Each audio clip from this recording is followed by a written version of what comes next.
back for part two. Now, this is the tub that we put in front of the baptismal font, and it's filled with water. So the adults that are being baptized, and children that are old enough to stand and walk, that aren't babies, they can get in here and kneel down, and then we pour water on.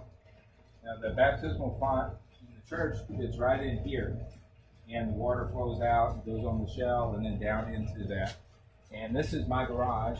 This is where we keep it for the whole year, except for during Easter when we bring this out. So now y'all can follow me over and you can see how messy my garage is. Just do it at the top.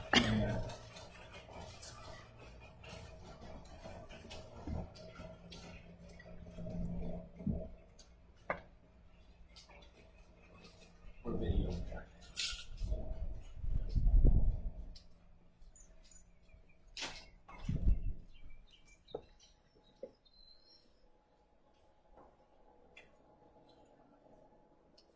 Okay, now we'll come back.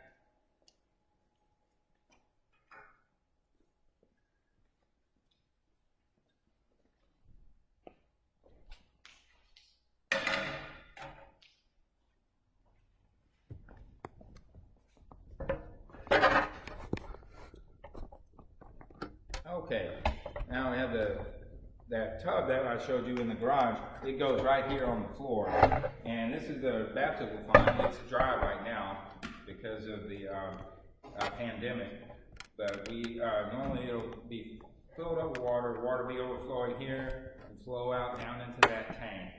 And so then the people that are being baptized, they will be out there in the audience or in the congregation. They'll be wearing brown robes.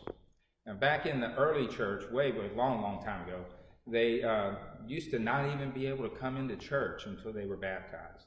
And so they'd go to a separate place where they would learn how to be Catholic, and they wouldn't be allowed in the church. And then the first time they get to go to Mass would be on Easter Vigil.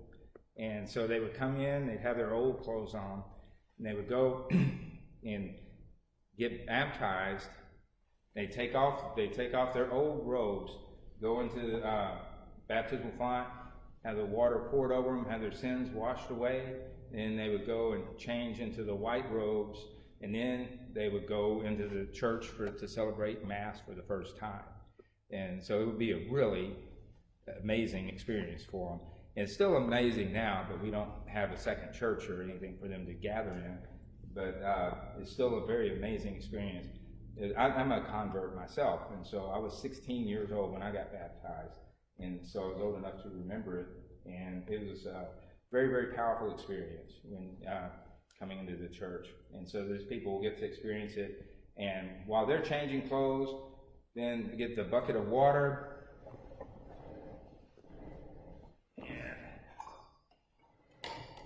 the aspergillum, but usually I use that brush because you get a lot more water. And it's one of my favorite things. Everybody renews their baptismal vows, and I walk around the church and splash everybody to remind them that they're baptized. So get as much water as I can on people so they really know that they've been baptized.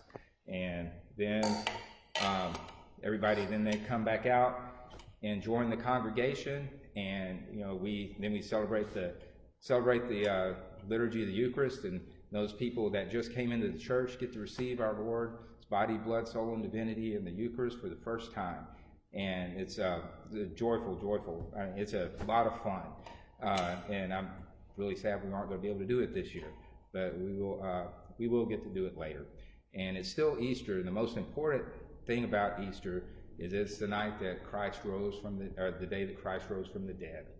And so we'll, even though we won't be gathering to celebrate, we know that happened. And we'll celebrate it here, and you can watch it on the video. But it would be much better if we could gather together. But unfortunately, we can't this year. And but next year will be different. But as I said, this is my favorite celebration of the year. It's a central part of our faith. On Good Friday, Jesus dies for our sins, shows us what sin does to us, and then as human beings. And then on Easter Sunday, he shows us what God does to sin. He wipes it away and rises from the dead. So even death has no power over God. And so if we get worried in things during this time where we're isolated and going through this epidemic, just remember that there's nothing more powerful than God, and he's with us in this. And I will be seeing you later. If you have any questions, you can email me at Father Shane, FRSHANE, at STEPNCATHOLIC.org. That's stepincatholic.org. That's FRShane at stepincatholic.org. And we'll have to fix that and make it easier. Anyway, so have a happy Easter, and wish you were here.